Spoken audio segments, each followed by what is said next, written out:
ኢትዮጵያ ለዘመናት የውሃ ሀብቶቿን ሳትጠቀም ቆይታለች። በአንድም በሌላ ምክንያት በአሁኑ ጊዜ እያደገ ካለው ቴክኖሎጂና የህዝብ ቁጥር ማደግ እንዲሁም ፍላጎቶች ጋር ተያይዞ ደግሞ የውሃ ሀብቶቿን ወደ መጠቀም እየተሸጋገረች ይመስላል። ሰላም በያላችሁበት ክቡራትና ክቡራን ተመልካቾቻችን፣ የዛሬው የኛ ጉዳይ ፕሮግራም ተጀምሯል። በዛሬው ፕሮግራማችን ደግሞ በተለይም የኢትዮጵያ ድንበር ተሻጋሪ የውሃ ሀብቶችን መጠቀም ለእድገትና ለልማቷ እንደምን ያለ ጥቅሞች ያመጡላታል ስንል ከውሃ ሀብት ባለሙያዎች ጋር ቆይታ እናደርጋለን። እንኳን ደህና መጣችሁ፣ ጊዜያችሁን ስለሰጣችሁ እናመሰግናለን። ተመልካቾቼ እንግዶቼ ደግሞ ዶክተር አማኑኤል አባተ የውሃ ምህንድስና ባለሙያ ናቸው ከጎንደር ዩኒቨርሲቲ፣ እንዲሁም ደግሞ የውሃ ባለሙያዎች ማህበር ፕሬዚዳንት ናቸው። አቶ ማሞ ካሰኝ ደግሞ የውሃ ባለሙያዎች ማህበር ዋና ጸሐፊ ናቸው ከአዲስ አበባ ዩኒቨርሲቲ ማለት ነው። ጊዜያችሁን ስለሰጣችሁን በድጋሚ አመሰግናለሁ። እኛም እናመሰግናለን። የምንወያየው በተለይም ድንበር ተሻጋሪ የውሃ ሀብቶች ላይ ነው የሚሆነው። እንግዲህ ድንበር የውሃ ሀብት ትንሽ ሰፋ ያሉ ጉዳዮች ይመስለኛል። በእኛ ሀገር ደረጃ በእርግጥ አሁን በርካታ ባለሙያዎች እየወጡ ይገኛሉ፣ ጥናቱም ላይ እየተሳተፉ ይገኛሉ። በስፋት እንደው እሱ እንዴት ያለ ነው የሚለውን ከመምጣታችን በፊት ድንበር ተሻጋሪ የምንላቸው ወንዞች፣ ድንበር ተሻጋሪ የኢትዮጵያ የውሃ ሀብቶች የምንላቸው ምን አይነቶች ናቸው? ስለ እነሱ ያለን ግንዛቤስ ምን መሆን ይገባዋል? ከቀኝ ልጀምር። እሺ፣ አመሰግናለሁ። እንግዲህ የውሃ ሀብት ወይም ድንበር ተሻጋሪ የውሃ ሀብት ወይም የተፈጥሮ ሀብት ማለት ኖርማሊ ድንበር ተሻጋሪ የተለያዩ የተፈጥሮ ሀብቶች አሉ። ከነዛም ውስጥ አንዱ የውሃ ሀብታችን ነው። ምናልባት የተለያዩ ማዕድናትም ክላይሜቱም ጀምሮ ክላይሜት ራሱ እንደ ድንበር ተሻጋሪ የተፈጥሮ ሀብት ልንቆጥረው እንችላለን እና ከዛም አልፎ ደግሞ ስነ ምህዳር እና የተለያዩ ባዮዳይቨርሲቲ እነኚህ ሪሶርሶችን የያዘ ማንኛውም የተፈጥሮ ሀብት ድንበር ተሻጋሪ የተፈጥሮ ሀብት ብለን ልንለው እንችላለን። በዋናነት እንግዲህ ድንበር ተሻጋሪ ሀብቶቻችን እንደ አባይና እንደ አማዞን ሪቨር ያሉት ትልልቅ ወይም ብዙ አገራቶች ሼር የሚያደርጓቸው በጋራ ሼር የሚያደርጓቸው ወንዞችን ድንበር ተሻጋሪ ወንዞች ብለን እንጠራለን እና በዚህም የከርሰ ምድር ውሃውም የገጸ ምድር ውሃውንም የያዘ ማንኛውም የውሃ አካል ድንበር ተሻጋሪ ውሃ ብለን ልንጠራው እንችላለን። ከኢትዮጵያ አንጻር በተለይ ስለ አሁን ተፋሰሶች ትንሽ መነጋገር ያለብን ይመስለኛል።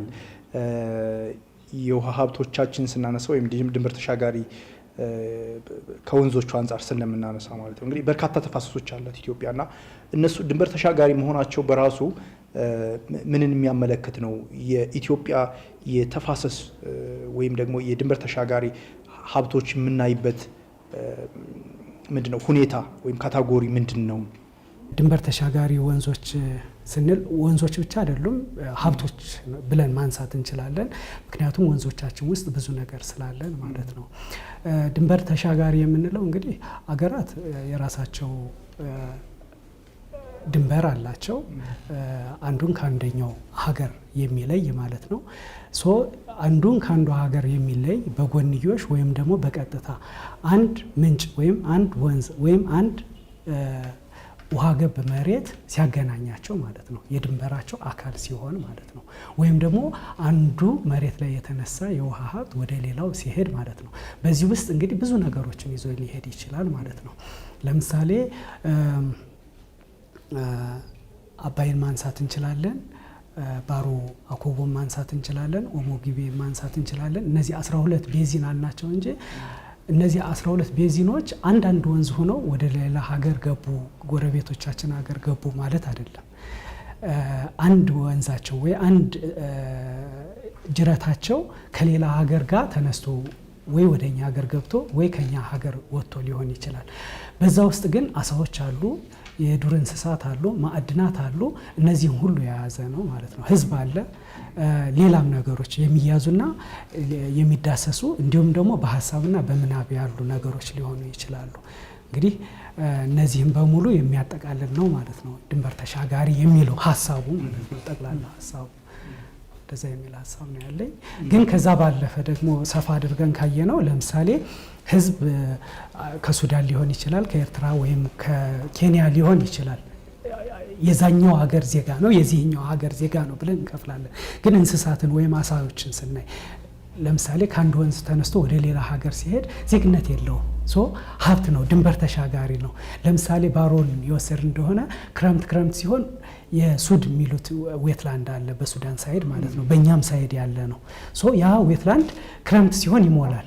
እንስሶቻቸው የነሱ አገር ያሉት ወደኛ መሬት መጥተው ይኖራሉ። በጋ ሲሆን ደግሞ ውሃው ይቀንሳል። ስለዚህ የእኛን ድንበር ተሻግረው ወደዛ ይኖራሉ። አንድ አንበሳ ቢኖረን የሱዳን ነው የደቡብ ሱዳን ነው የኢትዮጵያ ነው ልትለው አችልም። ሲመቸው ክረምት ኢትዮጵያ ውስጥ ነው፣ ሲመቸው በጋ ላይ ደግሞ ደቡብ ሱዳን ላይ ነው የሚኖረው ማለት ነው። ስለዚህ ኢንተራክሽን አለ ማለት ነው።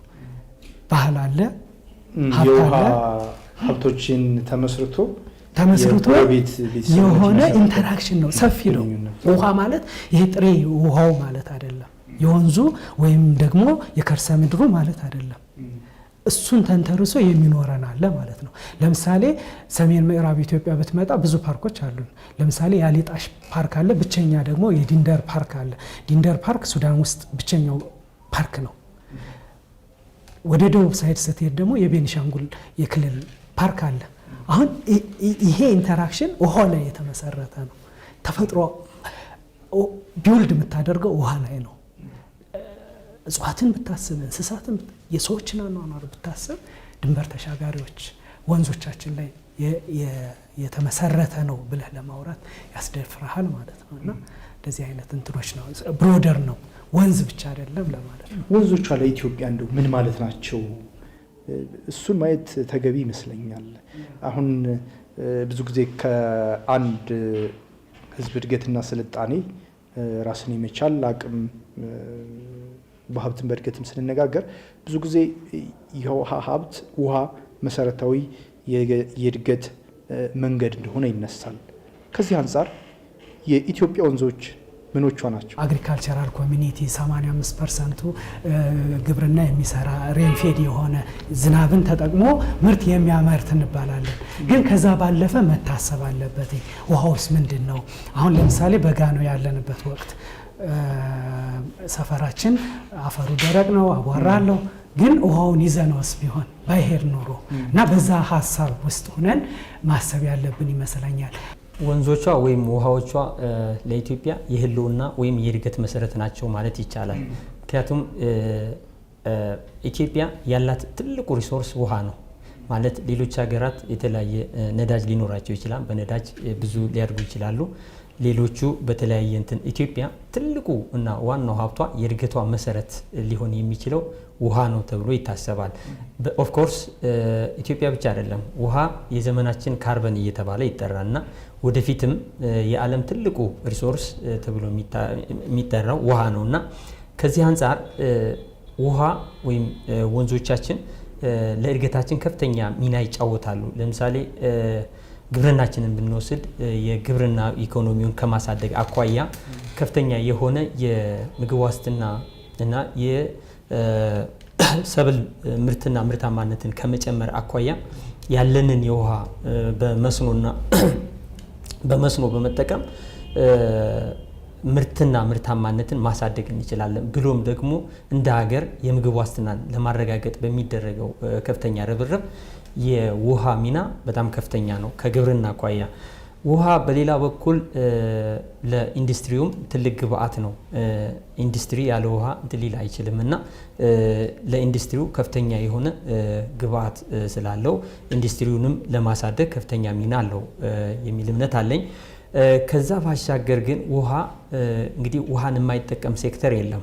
ማንኛውም ሴክተር ውሃን ይጠቀማል። ለምሳሌ ለቱሪዝም መስህብ አገልግሎት ሊሰጥ ይችላል።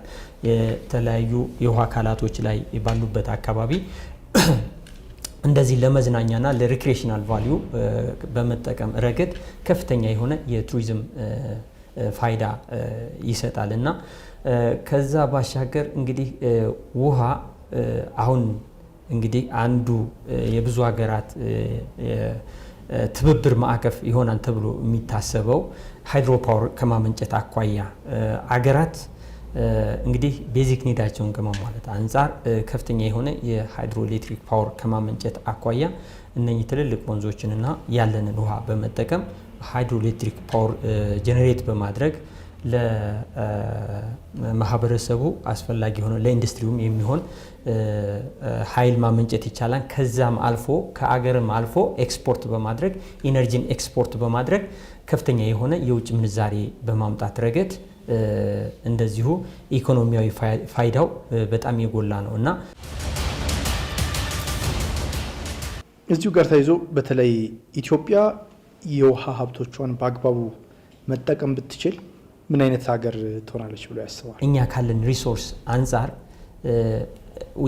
ያለን ውሃና ያለን መሬት በአግባቡ ከመጠቀም አኳያ ምን ያህል ተጠቅመንበታል ብለን ስናነሳ ምናልባት ካለን ፖቴንሻል አንጻር ኢትዮጵያ የተጠቀመችው 3% አይሞላም ለመስኖ ከተጠቀመችው የውሃ መጠን አኳያ ማለት ነው። ግብጽ ብንሄድ ካላት የውሃ መጠን 99% እንደዚህ አካባቢ መጠቀም ይችላለች እና እኛ ይሄንን አልተጠቀምንም። ዝናብ በኢትዮጵያ ስታንዳርድ 3 ወር ምናምን ይዘንባል። በቂ የሆነ ውሃ አለ ማለት ይቻላል በእነኚህ 3 ወራቶች ውስጥ ማለት ነው። ከዛ ውጭ ግን ቀሪዎቹ 8-9 ወራት ደግሞ ከሞላ ጎደል የወተር ስካርሲቲ ወይም ዝናብ መጠኑ ስለማይኖር የውሃ እጥረት የሚከሰትበት ሁኔታ አለ። ሶ ያንን ውሃ በሚኖርበት እና ያለንን ሪሶርስ ደግሞ በአግባቡ ማኔጅ አድርገን ከመጠቀም አንጻር የበለጠ መጠቀም ብንችል ኢትዮጵያ እየተሻለ አሁን ካለችበት የኢኮኖሚ ከፍታ የተሻለ ሆና ማግኘት እንችላለን ብዬ አስባለሁኝ። እየተጠቀምን አይደለም የምስማማበት ነገር ነው። ነገር ግን ብንጠቀም ስንል ማንሳት ያለብን ነገሮች አሉን። ማን ምን ይፈልጋል? ለምሳሌ የተለያየ አይነት መልክዓ ምድር፣ የተለያየ አይነት አሰፋፈር፣ የተለያየ አይነት የማህበረሰብ እንትኖች ያሉበት አገር ነው። ከሰሜን ጀምረህ ደቡብ ስትደርስ ውሃን ለማን ምን ይጠቅመዋል? ለምሳሌ ለከተማ እርሻ ሊጠቅመው አይችልም። ለከተማ እርሻ ኦኬ አለ፣ ግን የከተማ እርሻ ያን ያህል ሰፊ መሬት ኑሮት ውሃ ወስዶ ብዙ ነገሮች የሚያደርግበት ላይሆን ይችላል። ግን መጠጥ ውሃ አለ፣ መዝናኛ አለ፣ የተለያዩ ነገሮችን ሊጠቀምበት ይችላል።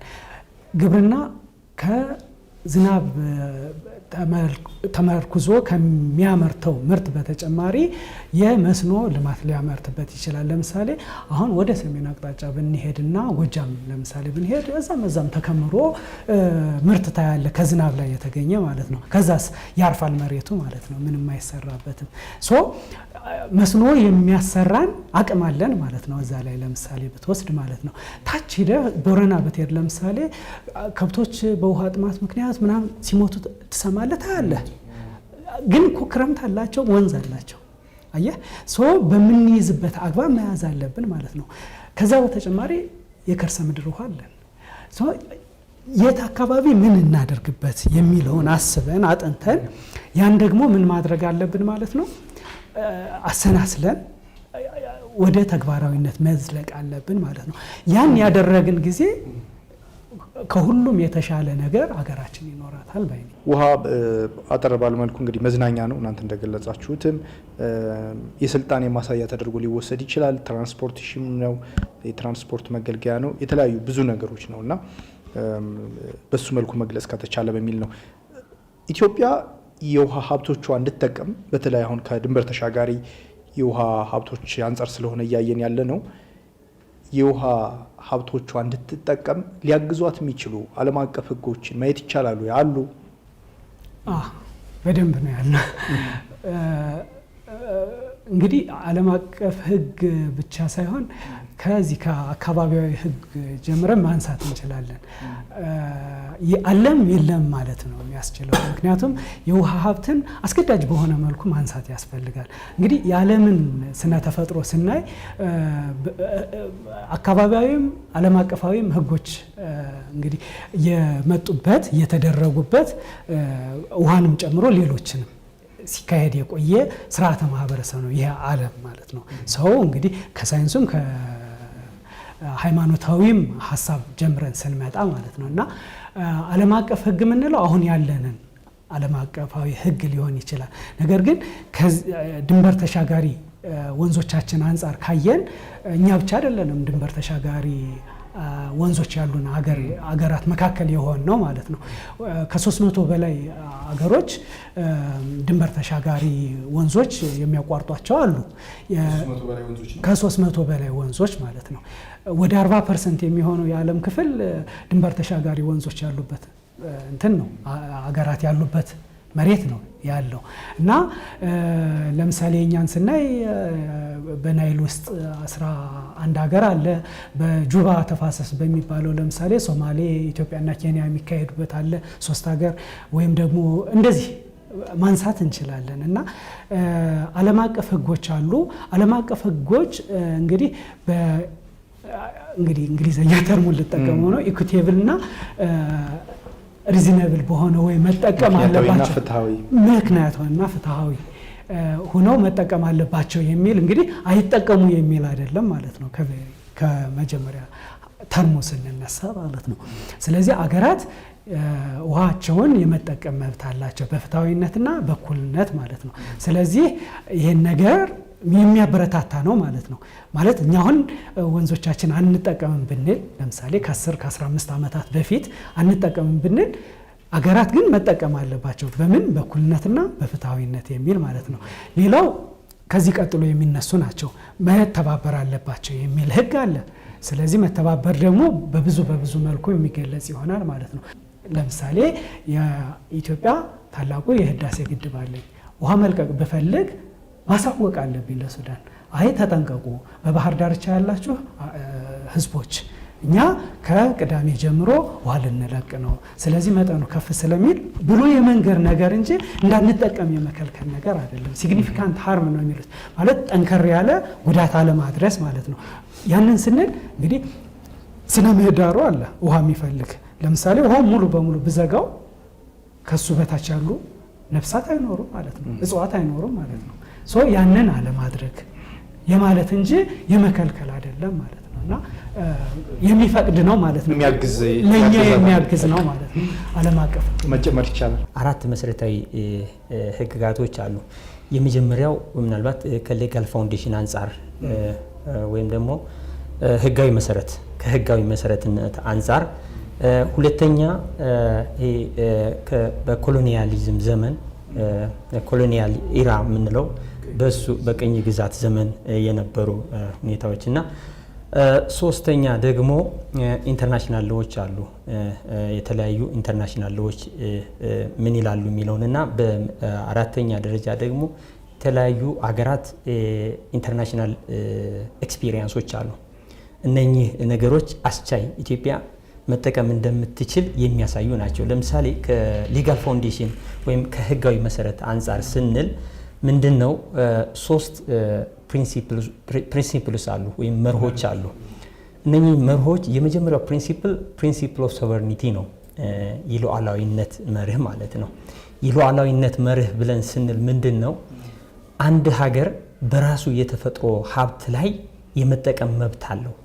ይሄ ማለት በራሱ የሆነ ባውንደሪ ኑሮት አንድ የራሱ ባውንደሪ ኑሮትኝ ራሱን የቻለ ሀገር በራሱ ሀገር ውስጥ የሚገኝ ማንኛውም የተፈጥሮ ሀብት የመጠቀም መብት አለው የሚል ድንጋጌ ነው። ይሄ ደግሞ በዩናይትድ ኔሽን ወይም ደግሞ በተባበሩት መንግስታት ኮንቬንሽን ወተር ኮንቬንሽን ላይ ማለት የተለያዩ ኮንቬንሽኖች አሉ። በ1963 በ1997 የወጡ ህግጋቶች አሉ፣ ኮንቬንሽኖች ማለት ነው። እዛ ላይ በግልጽ ተቀምጧል ማለት ማንኛውም ሀገር የራሱን የተፈጥሮ ሀብት መጠቀም መብት እንዳለው ማለት ነው። ሁለተኛው ፕሪንሲፕል ይሄ ከህጋዊ መሰረት አንጻር ማለት ነው። ሁለተኛው ወንድሜ እንዳለው ማሞ እንዳለው ሪዝኔብል ኤንድ ኢኩዊቴብል ዩቲላይዜሽን ነው። ፕሪንሲፕል ኦፍ ኢኩዊቴብል ኤንድ ማለት ፍትሃዊና ምክንያታዊ የሆነ አጠቃቀም ይሄ መርህ ነው። ፍትሃዊና ምክንያታዊ ስንል ማንኛውም ሀገር ሌላውን በማይጎዳ መልኩ የመጠቀም መብት አለው ነው። የመጨረሻው ሶስተኛው መርህ ደግሞ ሶስተኛው መርህ ኖ ሲግኒፊካንት ሃርም ነው። ኖ ሃርም ሳይሆን ኖ ሲግኒፊካንት ሃርም ማለት ከፍተኛ የሆነ ጉዳት በማያደርስ መልኩ መጠቀም ይቻላል ነው። ጉዳት የማያደርስ ነገር የለም። ኦፍ ኮርስ ያው ስትጠቀም ግን ይሄ ከፍተኛ የሆነ ጉዳት በማያደርስ መልኩ የመጠቀም መብት አለው ነው። ለዛ ደግሞ የተለያዩ ኢንቫይሮንመንታል ኢምፓክት አሰስመንት ምናምን በመስራት ይሄንን እንትን ማድረግ ይቻላል። ሁለተኛው ለመጠቀም የሚያስችለው ያልኩት ምንድነው ይሄ ከኮሎኒያሊዝም ኢራ ወይም ደግሞ ዘመን የነበረው ህግ ምንድነው? ለምሳሌ በ1902 በጣም ሁሌ የሚታወቁ ህግጋቶች አሉ። ማለት ይሄ እነ ግብጽ እነ ሱዳን በተለይ ደግሞ የአባይ የታችኛው ተፋሰስ ሀገራት ተጠቃሚ የሆኑ ሀገራት በሆነ ወቅት ያወጧቸው ከቀኝ ግዛት በፊት የወጡ ህጎች አሉ። በ1902 በ1929 እና በ1958 እነኚህ ህጎች ሲወጡ ኦንሊ ምንድነው ትልቁ እንትናቸው የነዛን ሀገር ብቻ ጥቅም የሚያስከብር የግብጽና የሱዳንን ብቻ ጥቅም የሚያስከብር ተደርጎ ነው የተቀመጠው። ይሄ ደግሞ አሁን ባለው ዘመን በዚህ በሞደርን ኢራ የሚታሰብ አይደለም። ለዛውም በቅርብ የወጡ ህግጋቶች ፕሪንሲፕሎች ያንን ያፈርሱታል። ምንድነው የሚለው በዛ ዘመን ማነው አንድ ሀገር በተለይ ደግሞ ትራንስባውንደሪ ወተር ሼር የሚያደርግ ሀገር የራሱ ውሃ ላይ በውሳኔው ከሌለበት ያንን ውሳኔ ያለመቀበል መብት አለው የሚል ህግ ስላለ አለመቀበል መብቷ ነው ማለት ነው። ህጉ ራሱ በቅርብ የወጡ ህጎች እንደዛ ስለሚያሳዩ ማለት ነው። ስለዚህ ያንን አሁን ሞደርን ኢራ ላይ ያሉት ህጎች እነዛ ህጎች የሚሽሩ ናቸው። ለምን ኢትዮጵያ በሌለችበት ባልተሳተፈችበት ህግ ልትመራ አትችልም። ያ ደግሞ በህግ በዓለም አቀፍ ህግ የተቀመጠ ስለሆነ ይሄ አንድ የኢንተርናሽናል ሎው ነው። ኢትዮጵያን ያላትን ውሃ በአግባቡ ያላትን ውሃ የመጠቀም መብቷን በትክክል የሚያስቀምጥ ነው። ሌላው እንግዲህ የተለያዩ ኢንተርናሽናል ኮንቬንሽኖች አሉ፣ ትሪቲዎች አሉ። እነኚህ ትሪቲዎች እንግዲህ በሰፊው ስምምነቶች ማለት ነው። በተለያየ ሀገር በተለያየ ጊዜ የተደረጉ ስምምነቶች አሉ እና እነዛን ሪፈር በማድረግ ወይም ማጣቀስ ኢትዮጵያ መጠቀም የምትችልበትን የተለያዩ ሀገር ተሞክሮች አሉ። ብዙ ሀገራት አሁን ለምሳሌ ማነው ደቡብ አፍሪካ ውስጥ ደቡብ አፍሪካና ከሌሴቶ ይነሳል። ደቡብ አፍሪካ እንደ ሃይድሮ ፓወር እንትን ያደርግና ያው ሼር ያደርጋሉ ማለት ነው። መልሳ ትሸጥለታለች። አሁን እንደዚህ አይነት እነ ህንድም እንደዚሁ አለ። እንደነ ፓኪስታን እነ ቻይና እንደዚህ አይነት እንትኖችን በጋራ ይሄ በኮኦፐሬቲቭ ወይም ደግሞ በጋራ በመሆን እንትን ያደርጋሉ። የመልማት በጋራ የመልማት ነገር እንትን ያደርጋሉ። እኛ ሀገር ግን ትልቁ ችግር ያለው አሁን ለምሳሌ እኛ ቀጠና እኛ ሪጅን አሁን ኤንቢአይ አለ ናይል ቤዝ ኢኒሺዬቲቭ ምናልባት ሲመሰረት ትልቅ ዓላማ ይዞ ትልቅ ነገር ይዞ ብዙ ነገር ለቀጠናው ትልቅ ስራ ይሰራን ተብሎ በተለይ እንዲህ አይነት በጋራ የውሃ ሀብቶች ላይ ያሉትን ትራንስፓረንት በሆነ መልኩ ቀጠናው መካከል ያለ የዳታ ወይም የመረጃ ልውውጥ እንዲኖር በማድረግ የተለያዩ ሪፖርቶችን በማቅረብ የማቀራረብ እንትን ነበርና አሁን እሱ በሚጠበቀው ሌቭል ነው ማለት አይቻልም። እንደዚህ አይነት ኢኒሺዬቲቮች ግን በደንብ እንትን ያስፈልጋሉ። በተለይ አገራትን በማቀራረብና አብረው የመልማት ሁኔታን የበለጠ ከማሳደግ አኳያ ኢንትሮ አለ። አሁን የምስራቅ አፍሪካ እና የመካከለኛው እንትን ማለት እነሱ አሁን ሞር ከዛም ባሻገር በሌላ በኮሚሽን ወይ በሌላ እንትን ሆኖ ቢመጣ የበለጠ ነገር ለቀጠናውም ጥሩ ነገር ይሆናል የሚል ሐሳብ ያለኝና ከዚህ አኳያ ምንድነው ኢትዮጵያ በውሃ ሀብቷ የመጠቀም መብቷ እንትን የተፈቀደ ነው ማለት ነው። በተለይ 1997ቱ አሁን የቅርቡና በተለይ ተጠቃለለ የሚባለው ድንበር ተሻጋሪ የውሃ ሀብቶች ላይ ለመጠቀም የሚያስችለው የዩኤን ስምምነት የተባበሩት መንግስታት ስምምነት ምክንያታዊና ፍትሃዊ የውሃ አጠቃቀምን ይደግፋል። እንግዲህ እነ ግብጽና ሱዳን የቀደመውን የ1929ና 1959ን ሲያነሱ አንደኛ ኢትዮጵያ በቀኝ ግዛት የተገዛች ሀገር አይደለችም። የቀኝ ግዛት ስምምነቶቹ ራሱ እንዳትቀበል የሚያስችል የፖለቲካ ስምምነቶች መነሻዎች አሏት። ይሄኛው እንግዲህ የአፍሪካ ህብረት የመጀመሪያው ቻርተር መመስረሻን ጨምሮ፣ ሁለተኛ 1997ቱ በፈረንጆቹ አቆጣጠር ያለው ምክንያታዊና ፍትሃዊ የውሃ አጠቃቀም በሚለው ራሱ የደለደሉበት መንገድ ኢትዮጵያ ሙሉ በሙሉ ያገለለ ስለሆነ ፍትሃዊና ምክንያታዊ የሚለውን የውሃ አጠቃቀም የሚለውን መሰረታዊ መርህ የሚጥስ ነው። ምክንያቱም ምንም ውሃ የለውም የውሃ ምንጭ ሀገር ሆኖ ይህ እንድንቀበል የምንገደድበት ምክንያት ምንድን ነው? በቀኝ ግዛት እያሉም ከቀኝ ግዛትም በኋላ የወጡ ህጎች አሉ። 19 ወንድሜ እንዳለው 1959ም 1929ም አሉ። በዛ ውስጥ ኢትዮጵያ አልነበረችበትም። ስለዚህ ያልነበረችበት ነው። እንደገና የተፈሰሱ አገሮች በእኩልነትና በፍትሃዊነት አሁን ያውኑ ህግ ይሄ ገዢ ነው። ምክንያቱም የተባበሩት መንግስታት ድርጅት አገራት ግጭት ቢካሄድ ያንን ጠቅሰው ነው የሚከራከሩት ማለት ነው። ስለዚህ እንደገና ተቀባይነትም ያለው ይሄኛው ነው ማለት ነው። አዲሱ ህግ ነው ማለት ነው እንጂ የቀኝ ግዛት ህጎቹ አይሰሩም። ምናልባት ሂስቶሪካል ጠቀሜታ ምናምን ይላል። ሂስቶሪካሊ ከሄድን ግብጽ የሚባል ሀገር ላይኖርም ይችላል ምናልባት ማለት ነው። እና እንዲህ አይነት እንትኖችን መከራከሪያ ነጥቦችን ማንሳት እንችላለን። እና ትክክለኛው መንገድ የሆነው ይሄ አሁን ያለውን ህግ መቀበል እንደገና ደግሞ አካባቢያዊ ወይም ይሄ ቀጠናዊ ትስስርን የሚያካሂድ ስምምነቶችን ይሄ ኮኦፐሬሽን፣ ኮላቦሬሽን እንደዚህ የምንላቸውን እንትኖች በተግባር ማሳየት ነው። ለትብብር ምቹ አይደሉም። ለምሳሌ ግብጾች ምቹ አይደሉም። ሌሎችም እንደዚሁ አንዳንድ ሀገራት ማለት ነው የማይመለከታቸው ሁሉ አሉ። ለምሳሌ ባላቸው ተሳትፎ ለምሳሌ ኬንያ ያን ያህል ተሳትፎ ላይኖራት ይችላል። እስካሁን ከኢትዮጵያ ጎን ናት። በእርግጥ ግን ናይል ላይ ምንድነው ኮንትሪቢዩሽኑ? አካል ኮንትሪቢዩሽን ያላት ኢትዮጵያ ናት። ኮንትሪቢዩሽን ያላት ሱዳን ናት ምናልባት ማለት ነው። እና በዛ አይነት መንገድ የምናየው ነው የሚሆነው። ያንን ደግሞ የሚያደርጉት የተለያዩ ድርጅቶች መኖር አለባቸው፣ ገዢ የሆኑ ማለት ነው። ከኢትዮጵያዊነት ያለፈ ሪጂናል የሆነ አካባቢያዊ የሆነ ማለት ነው ሌሎችን ሀገሮች የሚያቅፍ እና በዓለም አቀፍ ደረጃ ደግሞ ተቀባይነት ያለው የአፍሪካም ሊሆን ይችላል፣ የአፍሪካ ህብረትም ሊሆን ይችላል። ግን ገዢ የሆነ ህግ የሚያወጣ ይህን ህግ ደግሞ የዓለም አቀፍ ህጎችን ደግሞ ወደ ተግባራዊነት የሚወስድ እኛ ባለን አቅም እሱን እየሄድንም ነው ያለ ነው ብዬ ነው ማምነው። ግን አሁን እየከሰሰችን ያለችው ደግሞ ሰው ሰራሽ የሆነ ጎርፍ አስመጣችብኝ ብላ እንትኖቿን ከልበርቶቿን ምናምን ሰብራ ወደ መንደር ውሃ ለቃለች። እንግዲህ ከኢትዮጵያ የመጣ ከፍተኛ ውሃ ነው ይሄን የሚያተራምሰው ብላ ደግሞ ሚዲያ ታወጣለች ማለት ነው። እና ምንድነው እቺ ሲግኒፊካንት ሃርም የምትለውን ቁጥር ለማስመዝገብ ማለት ነው። እንደዛ ብሎ ነገር የለም።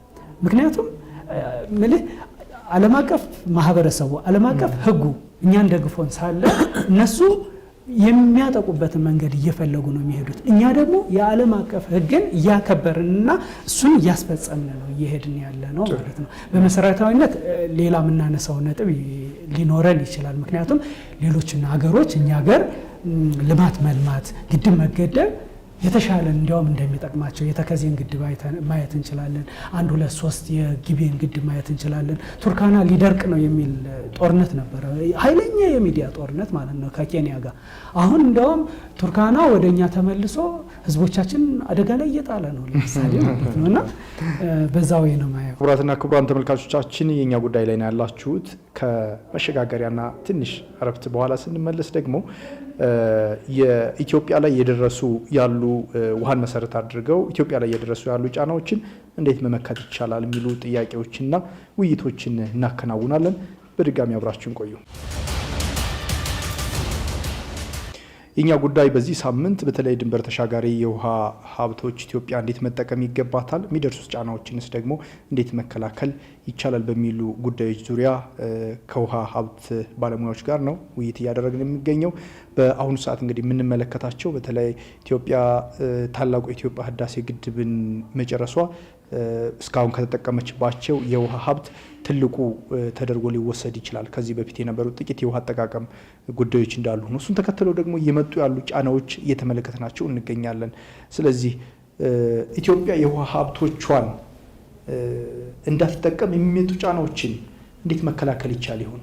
አንዱ መመከት የሚቻለው ብዬ የማስበው ብዙ ጊዜ አሁን እነ ግብጾችም ብናይ በኋላ ያላቸው ግንዛቤ በጣም ከፍተኛ ነው። ማለት ያው ልጆቻቸውንም ከታች ጀምሮ ስለ አባይ ስለ ውሃ እያስተማሩ ነው እንትን የሚሉት የተሻለ ግንዛቤ አለ። ግብጽ በውሃው ዘርፍ ብዙ ምሁራን አላትኝ። እነዛ ምሁራን ብዙ ስራ ይሰራሉ።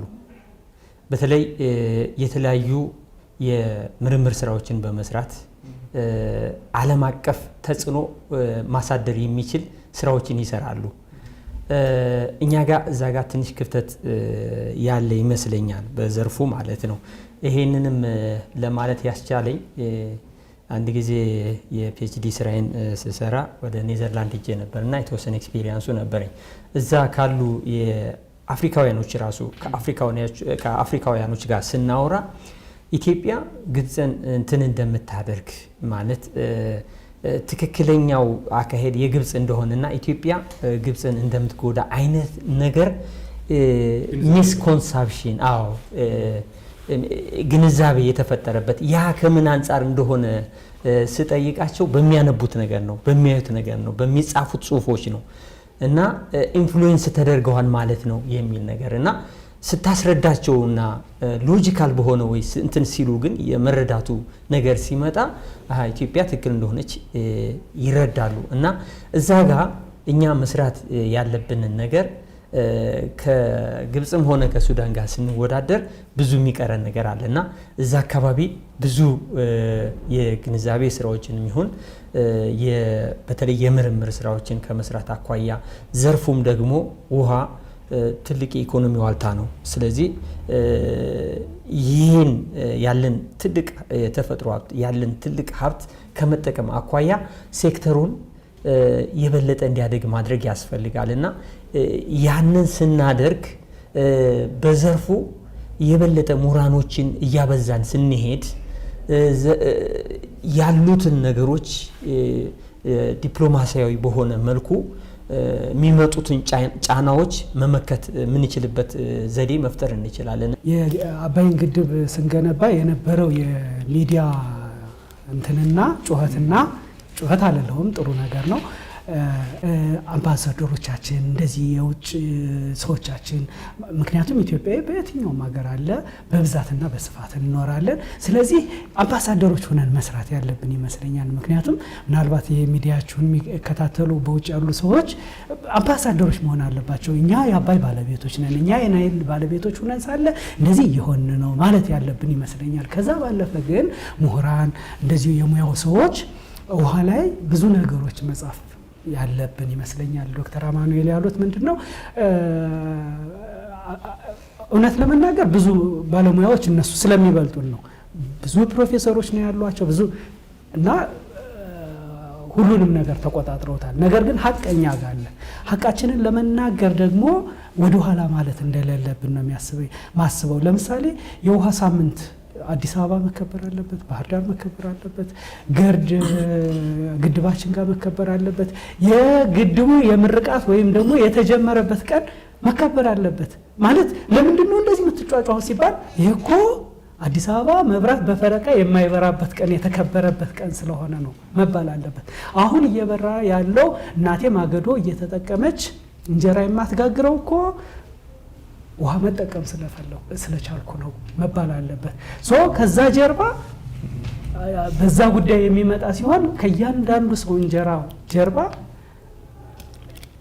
ውሃ አለመጠቀም እንዳለና የሱ ህይወት ማንነት እንደሆነ ማወቅ አለበት ማለት ነው። እና ይሄ በአንድ ሀሳብ ምናምን የሚቋጭ አይደለም። ማስታወቂያዎቻችን እውነት ለመናገር ውሃን የሚመለከቱ መሆን አለባቸው በእያንዳንዱ ነገር። እንግዲህ እናንተን የሚመለከት ይመስለኛል እንግዶቼ። ኢትዮጵያ ልታሳካ የምትፈልገውን የልማት ጉዞ ለማሳካት ወይም ለመድረስ እንዲያግዛት የውሃ ሀብት ባለሙያዎች፣ የውሃ ዘርፍ ምሁራን ምን ማድረግ ይገባቸዋል? እኛ የምስራቅ አፍሪካ ውሃ ማማንን የሚባል አባባል አለ። እሱ ሁነን እያለን ግን የሙያ ማህበር ደግሞ ትልቅ ስራ እንደሚሰራ እየታወቀ ለዘመናት የውሃ ባለሙያዎች ማህበር ሳይኖራት ቆይቷል እና ይሄ እንደ አንድ ቁጭት ይፈጥራልና ምክንያቱም በዘርፉ ያሉ ምሁራኖች ባለሙያዎች አንድ ላይ የተለያዩ እንትኖችን እየሰሩ ብዙ ፋይዳ ያለው ነገር መስራት ስለሚቻል አለመኖሩ በጣም ትንሽ እንትን የሚያደርግ ነገር ነውና አሁን ግን እንግዲህ በተፈቀደ ሰዓት ምናልባት አንድ አመት ከምናምን ጊዜ ያስቆጠረ ገና ኢንፋንት ስቴጅ ላይ ያለ ነው የሙያ ማህበር ተመስርቷል። በውሃ ዘርፍ ስልጠና የወሰዱ ብቻ ላይሆን ይችላል። ምክንያቱም ውሃ ነክ የሆኑ ነገሮች ሊኖሩ ይችላሉ። ለምሳሌ ፖለቲካል ሳይንስ የሚያጠና ሰው የውሃ ነገር ይማራል፣ ውሃና ፖለቲካን ያውቃል። ግብርና የተማረ ሰው በተለያየ መንገድ ውሃን ያውቃል። ሕክምና የተማረ ያውቃል። ሳይንስ የተማረ ሰው በአንድም በሌላ መንገድ ነገሮቻችን በሙሉ ከውሃ ጋር የተያያዙ ናቸው። ስለዚህ እንግዲህ እነዚህ በሚገባቸው መልኩ መድረስ አለባቸው ማለት ነው። ማለት ምክንያቱም ፒውርሊ ውሃ አይነት ኤክስፐርቶችን ኢትዮጵያ ውስጥ ብንቆጥራቸው አላውቅም 10,000 20,000 መድረሳቸውን አላውቅም። ግብጽ ላይ ብንሄድ 44,000 በውሃ ብቻ ሙያ የተማረ አለ፣ 2,000 ፕሮፌሰር አለ፣ 12 የውሃ ምርምር ተቋማት አሉ። ኢትዮጵያ ውስጥ ምንም የምርምር ተቋም ውሃን የተመለከተ የለም። እኔ ምናልባት አዲስ አበባ ዩኒቨርሲቲ የውሃ ምርምር ተቋም ውስጥ ነው የነበርኩት። እንደዚህ የሚባል ተቋም አሁን ዳይሊዩት ሆኗል ማለት ተበትኗል ወይም ሰምቲንግ የለም።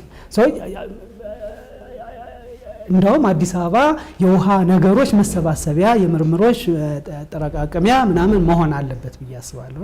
ስለዚህ እንግዲህ ሁሉም በየወገኑ ለዚህ ነገር እንትን ማለት አለበት። ማንም ውሃ የሚጠጣ የውሃ ኤክስፐርት ነው።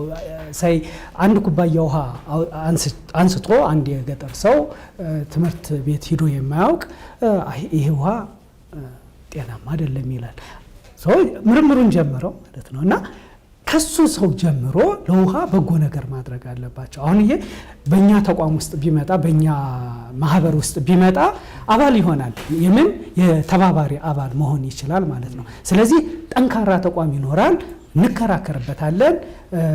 አንድ ነገር የኢትዮጵያን የተመለከተ ለምሳሌ በውስጥም ይሁን ከሀገር ውጭ በሚደረግብን ተጽዕኖዎች በውስጣችን ተከራክረን ይሄ ልክ ነው ይሄ ልክ አይደለም ብለን ወደ ትክክለኛው መስመር መሄድ እንችላለን ማለት ነው። እንደዚህ አይነት ሙያዊ የሆኑ ማህበራት በሙያው በዘርፉ ያሉ ሰዎች ሊያቋቁሙት ይችላሉ። ግን ወደፊት ከመምጣት አኳያ ደግሞ ምናልባት እኛ አብዛኛዎቻችን ያንግ ስቴጅ ላይ ያለን ወጣቶች ነን። ሲኒየሮች ደግሞ ከፊታችን ሊመሩን ሁሉ ይገባል። ይሄ ነገር ሲቋቋም ማንም ኢትዮጵያዊ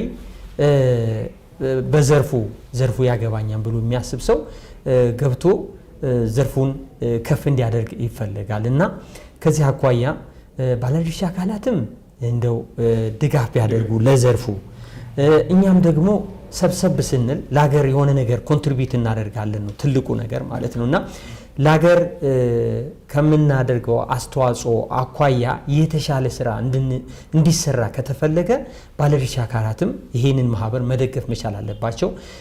በቃ ለዘርፉ ተቆርቋሪ የሆኑ አካላትንም ሆኑ ግለሰቦችንም ሆኑ ማንኛውንም እንትን ጥሪ ያደርጋለሁ መጥቶ ጆይን እንዲያደርገን።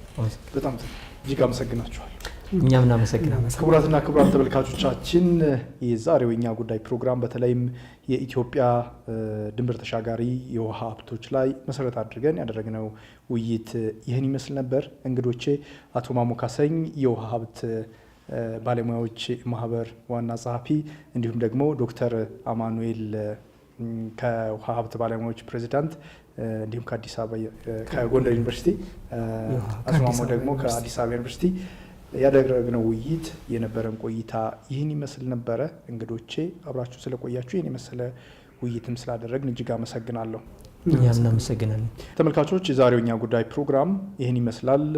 ደበበ ከበደና አለሙ ብርሃን የካሜራ ባለሙያዎቻችን፣ አንዱ አለመና ደግሞ ፕሮግራሙን አዘጋጅተው እናንተ አቀረብኩ። ለነበረን ቆይታ አመሰግናለሁ። ጤና ይስጥልኝ።